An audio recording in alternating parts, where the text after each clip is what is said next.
Pour la troisième année consécutive, la CDE et le groupe Nice Matin ont organisé la remise des trophées du club de l'éco Monaco, trophée qui récompense des entrepreneurs monégasques. Alexandra Pani a assisté à cette remise de récompense au Grimaldi Forum. Reportage.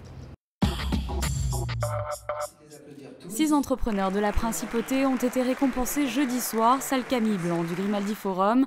Le groupe Nice Matin et la Chambre de développement économique de Monaco ont salué pour la troisième année consécutive les performances de ces sociétés monégasques. C'est à l'unanimité qu'elles ont été désignées par les membres du jury. Vous allez avoir un reflet complet de ce qu'est l'économie monégasque et que beaucoup de gens ne connaissent pas. Donc, c'est-à-dire qu'elle va être variée dans les secteurs, mais variée aussi dans les nationalités. Et puis, ce qui est intéressant, c'est que les 5 entreprises qui vont être nominées, qui vont recevoir un prix, représentent entre elles 260 000 salariés. Donc, ce qui veut dire la force vive de Monaco à l'international.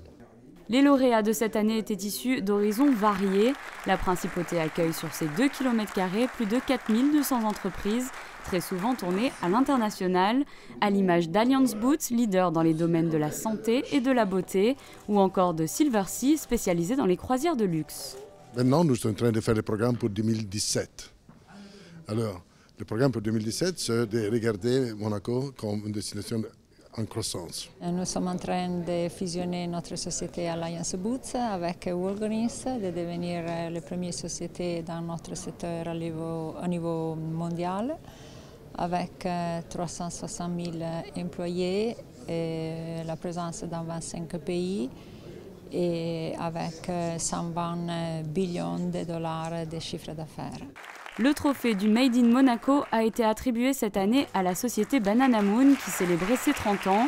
Cette entreprise monégasque a la particularité de conserver une production basée à Monaco avec ses ateliers de coupe, de style, de sérigraphie et de couture. Il faut savoir que Monaco, c'est un pays qui est extrêmement stable sur le plan économique et sur le plan des relations avec le gouvernement. On est quand même beaucoup aidé par le gouvernement, par les facilités qu'il nous donne en tant qu'entreprise, dans les locaux dans lesquels nous sommes. Et ça permet de conserver une activité de production sur place qui est très importante parce que ça permet à la marque de se dénoter de ce que font les autres. Puisque souvent aujourd'hui les produits sont tous fabriqués en Asie, dans des pays à moindre coût, mais ils sont souvent un peu stéréotypés. Alors le fait de garder notre création et notre activité sur place permet vraiment une identité très forte à la marque et nous garantit, on l'espère, un avenir important. Ces trophées du Club de l'éco ont également récompensé la société Noir Frères pour ses innovations technologiques, la société monégasque d'assainissement qui reçoit le prix du développement durable, mais aussi l'entreprise Dietzmann pour son essor à l'international.